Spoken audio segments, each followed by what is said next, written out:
Ketika adikku pulang bab 38. Aksa menaruh boks kue di pangkuannya. Matanya sudah berkabut. Aku paham bagaimana perasaannya saat ini.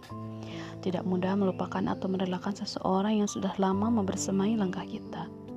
Apalagi berpisah karena tidak ada restu dari orang tua. 2 hari lalu, Pak Bara dan Manda kesini, Mbak. Aksa menoleh, lalu kembali melanjutkan ceritanya. Pak Bara ternyata rekan kerja Pak Wijaya. Beliau sengaja datang ke kantor ini untuk melihat Aksa. Calon mertua Aksa itu memerintahnya seperti pelayan. Manda yang duduk di samping ayahnya hanya bisa menunduk. Dia tidak menoleh sedikit pun. Lalu setelah urusan dengan Pak Wijaya selesai, Pak Bara dan Manda menemui Aksa di sini. Dalam waktu dekat, Manda akan bertunangan. Siapkan hatimu untuk melihat putriku bersanding dengan orang lain. Aksa yang waktu itu sedang memotong rumput langsung berdiri seraya menatap Manda dengan nanar. Saya tidak sudi memiliki menantu yang banyak hutang dan suka berjudi. Kata Aksa, ucapan Pak Bara begitu tepat mengenai hatinya. Dia hanya bisa pasrah. Apa yang dikatakan ayah Manda itu memang sangat benar. Mana mungkin lelaki sejahat dirinya bisa mendapatkan wanita sebaik Manda. Hati Aksa semakin berdenyut nyeri kalau melihat sorot kesedihan di mata Manda. Gadis itu menahan tangis. Dia menggigit bibir bawahnya. Namun matanya tidak dapat berkhianat. Mata dengan bulu lentik itu perlahan basah seiring dengan keluarnya suara isak tangis. Dengan memaksakan senyum, Aksa menjawab, "Semoga Bapak tidak salah memilih pasangan untuk Manda. Maaf, saya telah mengecewakan Bapak." Pak Bara berdecih, beliau melempar pandang ke arah lain. "Manda, berbahagialah, aku memang tidak pantas untukmu. Untuk hutangku yang 20 juta, aku akan menggantinya nanti." Aksa segera membalikkan tubuh. Katanya dia sudah tidak bisa lagi memendung rasa sakitnya. Dia terisak tanpa suara, sampai akhirnya Aksa mendengar suara langkah Manda dan Pak Bara menjauh. Dia baru berani menatap punggung kekasihnya untuk terakhir kali. Tanpa diduga, Manda berlari secepat kilat ke arahnya, lalu memeluk Aksa sangat erat. Keduanya menumpahkan rasa sakit dan kerinduan yang membuncah. Manda berkata kalau dia tidak ingin menikah dengan orang lain. Hanya Aksa yang dia cintai, pun dengan adik iparku itu.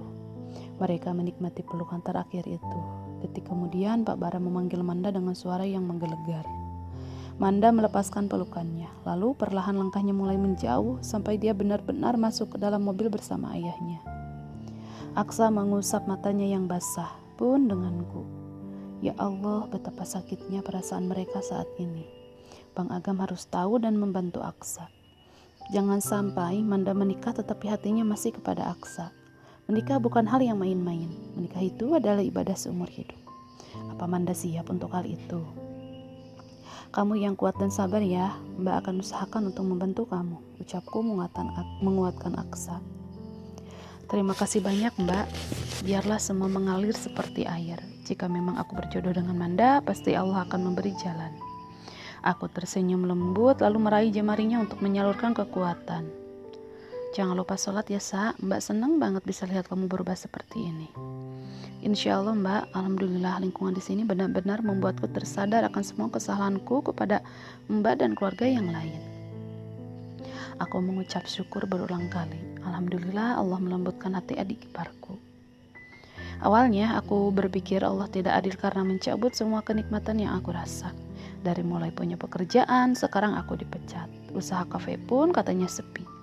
Juga kesehatanku yang menurun akhir-akhir ini Mbak.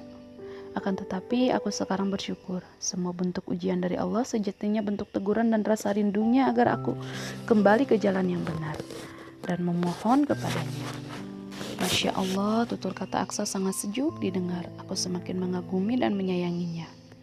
Kamu sakit apa Sa? Kita ke dokter saja ya, tanyaku khawatir. Tidak apa-apa Mbak, hanya sering pusing dan mual aja. Kayaknya aku terkena asam lambung. Ya, sepertinya begitu, sebab jadwal makan Aksa yang tidak teratur dan juga banyak menahan lapar. Aku menjadi tidak tega, tetapi aku juga tak bisa berbuat banyak karena semua keputusan masih ada di tangan Bang Agam. Ini uang untuk pegangan kamu, Sa. Aku menyelipkan uang 500.000 di saku bajunya. Jangan Mbak, aku gak mau menerima bantuan dari siapapun. Aku punya uang kok, upah dari para karyawan. Tolaknya secara halus, lalu dia mengembalikan uang yang kuberi. Ya sudah, Mbak ke dalam lagi ya, jaga kesehatan Sa, kami semua menyayangi kamu. Aksa tersenyum hangat, lalu mencium punggung tanganku. Sepanjang berjalan menuju ruangan Pak Wijaya, aku terus tersenyum cerah. Perubahan yang dinanti-nanti kini sudah terwujud. Aku harus menyampaikan ini kepada semua anggota keluarga. Sesampainya di ruangan Pak Wijaya, mereka langsung menatapku dengan mata yang berbinar. Sepertinya mereka penasaran dengan pembicaraanku dengan Aksa. "Mbak, Aksa sedang apa? Gimana keadaannya di belakang kita?" Ibu mencercaku dengan banyak pertanyaan. "Alhamdulillah, Aksa baik-baik saja, Bu. Hanya saja dia sedang patah hati gara-gara putus dengan Manda." Ibu bernapas lega saat mendengar anak bungsunya baik-baik saja. Lalu aku kembali berucap, "Bang, tolong bujuk Pak Bara agar mempertimbangkan hubungan anaknya dengan Aksa. Kasihan mereka." "Aksa belum tentu sudah benar-benar berubah, Mbak," timpal Alan. "Mbak yakin kalau dia sudah berubah? Dari cara bicaranya saja sudah berbeda. Tadi dia banyak cerita sama Mbak." Semua orang tampak berpikir keras. Aku kembali membujuk Bang Agam. Dia masih diam, mungkin sedang mencari solusi yang terbaik. "Pak Bara cukup keras kepala, saya rasa akan sangat sulit untuk membujuknya," ujar Pak Wijaya. "Tapi nggak ada salahnya kalau kamu coba dulu, Gam. Saya juga merasa kalau Aksa sudah jauh lebih baik." "Insya Allah, Pak, nanti akan saya coba." Setelah menentukan kesepakatan untuk memujuk Pak Bara, kami izin pamit pulang. Pak Wijaya bilang kami bisa kembali ke kantornya kapanpun kami mau. Beliau merasa sangat bahagia karena bisa mempunyai keluarga baru. Tentu saja kami sangat terharu mendengarnya. Saat di perjalanan, karena hari masih siang, Bang Aga mengajak kami untuk jalan-jalan terlebih dahulu. Kami bersorak gembira, apalagi Asti dan Salsa. Kedua bocah itu menyebutkan tempat apa saja yang ingin dikunjungi. "Kalau ke waterpark, kita nggak bawa baju ganti sayang," ujarku kepada Asti. "Aku ingin ke sana, Bu. Mumpung kita di sini, ayolah, Bu," rengek Asti. "Kita beli pakaian di sana aja, Dek, sama peralatan mandi juga." Asti bersorak saat ayahnya mengatakan itu. Aku hanya bisa pasrah. Terserahlah. Sekarang suamiku sudah menjadi sultan. Apa yang harus dibingungkan? Lagi pula, ini pertama kali Asti meminta jalan-jalan ke tempat yang dia mau. Saat tahu kami tidak punya uang, dia tidak pernah meminta sesuatu. Jadi biarlah sekarang dia menikmati hasil jerih payah Bang Agam. Di tengah perjalanan aku merasakan pusing dan perutku terasa diobok-obok. Aku meminta Bang Agam untuk menepikan mobil. "Aku sepertinya mabuk, Bang. Tolong ke pinggir dulu mobilnya, Bang." "Iya, sebentar, Dek." Bang Agam menepikan mobil. Aku segera keluar lalu memutarkan semua isi perut. Rasanya sangat mual sekali. Kepalaku juga terasa berputar. Baru kali ini aku mengalami mabuk perjalanan. Tubuhku terasa lemas. Untung saja Bang Agam sudah berada di sampingku. "Kamu gak apa-apa, Dek? Kita ke rumah sakit aja ya," tawarnya dengan cemas. "Aku gak apa-apa, Bang," sahutku dengan suara lemah. "Kita gak jadi aja ke waterparknya, kamu sedang sakit." "Enggak, Bang, aku sudah baikan kok. Kasihan Asti dan Salsa, mereka sangat semangat ingin ke sana." Bang Agam akhirnya menyetujui. Kami kembali ke dalam mobil. Semua penumpang menanyakan keadaanku. Aku mengulas senyum sembari meyakinkan mereka kalau aku baik-baik saja. Kurang lebih setengah jam perjalanan, kami sampai juga di waterpark. Bang Agam mengantre untuk membeli tiket. Setelah dapat, kami langsung masuk. Mataku terpesona melihat keindahan taman bunga dengan rumput hijau di bawahnya. Lalu beberapa kolam renang yang dilengkapi dengan berbagai permainan. Pantas saja Asti merengek ingin ke sini. "Alan, jaga anak-anak ya, Abang mau cari pakaian ganti dulu." "Iya, Bang, aku sudah lama tidak bermain air. Yuk sayang, kita ke sana." Alan mengajak Rima serta anak-anak untuk berenang. Sementara itu, Bang Agam menyewa gazebo untuk kami beristirahat. Bapak dan Ibu duduk di sana sembari memperhatikan lalu lalang orang. Kami meninggalkan mereka untuk mencari pakaian. Pernak-pernik di sini sangat banyak. Aku sampai bingung mau memilih yang mana. Hatiku jatuh cinta melihat berbagai macam bunga plastik dengan vasnya. Belum lagi hiasan untuk dinding yang sangat lucu-lucu. Aku memilih beberapa, lalu Bang Agam membayarnya. Sekarang kami sudah di tempat baju. Aku memilih beberapa style baju untuk Rima, Asti, Salsa, dan juga aku. Bang Agam bertugas memilih baju untuk Alan beserta dalemannya.